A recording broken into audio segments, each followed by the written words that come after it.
Hello everyone and welcome to this week's video. This will be the last video in the same direction cannons, file chariot versus rank chariot variation, the opening tabia for this opening variation. I hope you've enjoyed the video series thus far. It was very enlightening to me several years ago when I started reading the book. So without further ado, let us begin. The central cannon, same direction cannons, proper horse, file chariot, rank chariot. And in this board, this will be the position of discussion. Red would play c equals to 6 for the 5-6 cannons. Now this is very commonly seen in over the internet by Red when Red wants to adopt a very steadfast approach. This is usually not seen in high-level tournament games because the 5-6 cannons has been um, criticized as being overly defensive and will waste the first move initiative by red when attacking. But nevertheless, there's some interesting variations and some principles to learn. So, faced with this, there are two main variations that were discussed. The first will be R9 equals to 4, the second will be H2 plus 3, whereby red continue with the proper horses.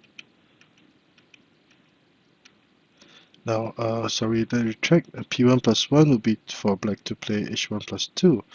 So to target the chariot, that is why red would push the chariot forward, offering a trade of chariots. And as can be seen, the black horse would now have an open line for development. And also the cannon will be applying a lot of pressure on this file. R2 plus 4, E7 plus 9, and red would have the slight initiative in this situation. H2 plus 3 was given in variation A. So again, red will consolidate his central file, and black would usually play P7 plus 1. Now, if black play C2 plus 4, red would attack this flank. Red would have the advantage. So P7 plus 1 was played in preparation for R2 plus 6. So if red advanced, black would advance the horse. So red will now attack with R8 plus 5, offering a trade of chariots, capture the pawn, and then retreat the cannon to the third rank, adopting something like the screenhouse defense.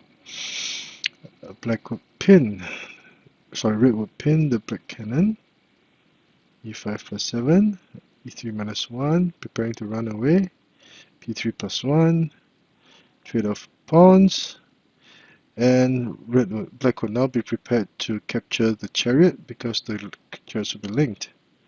And red would move the chariot away, but red would have a slight advantage in this situation because red would also be prepared to play H7 plus 6, and red would have an advantage in this situation. So variation A would seem somewhat not ideal for black. What about variation B, whereby black would play H2 plus 3? Now this is a much more versatile approach for black.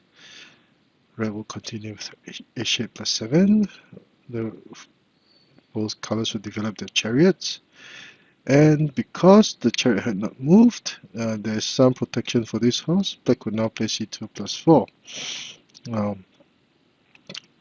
This was possible because black had played H2 plus 3 for his fourth ply.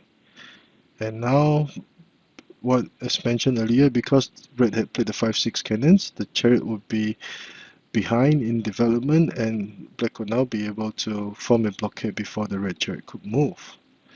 Now, red would attack with C6 plus 5.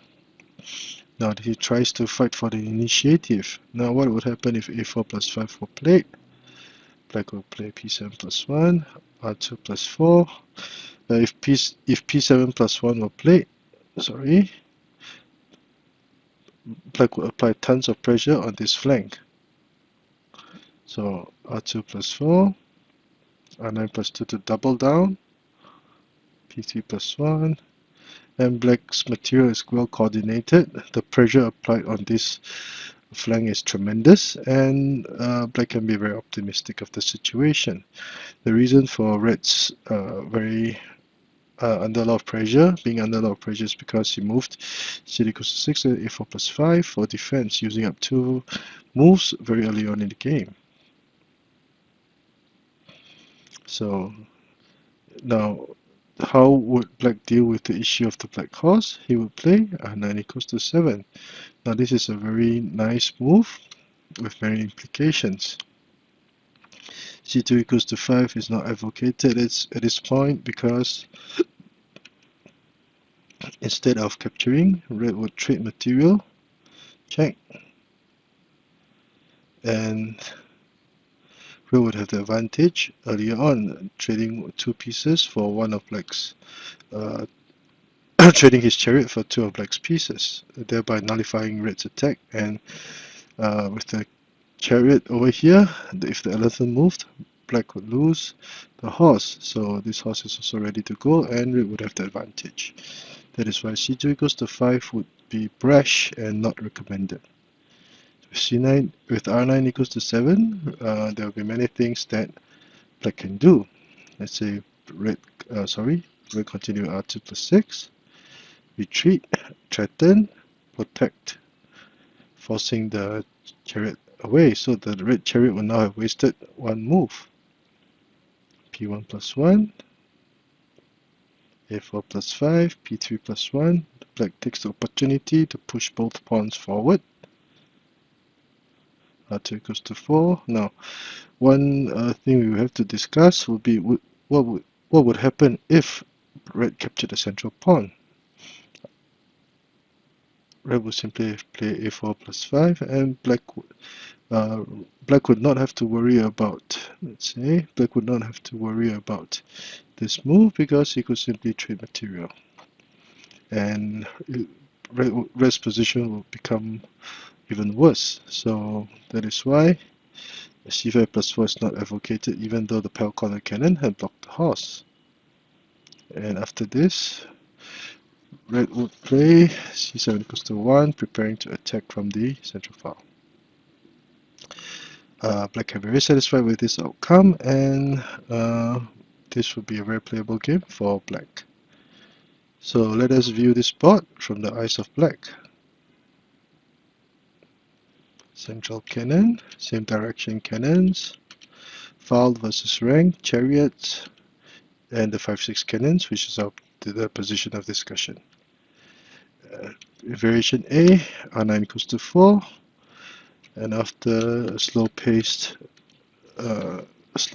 game, red tries to draw first blood with r8 plus 5, but black is more than ready. p3 plus 1. And although black is prepared to attack, red would have a slight advantage, but black would still have a playable game. Variation B. h2 plus 3 will offer black more versatility.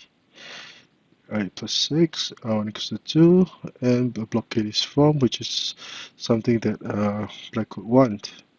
c6 plus 5, red counters, but black protects, and after a few more rounds of to and fro,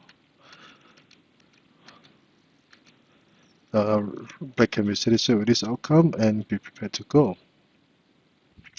So I hope you've enjoyed this board. If you like the work that I've been doing, please do subscribe to my channel and give this video a thumbs up. Thank you.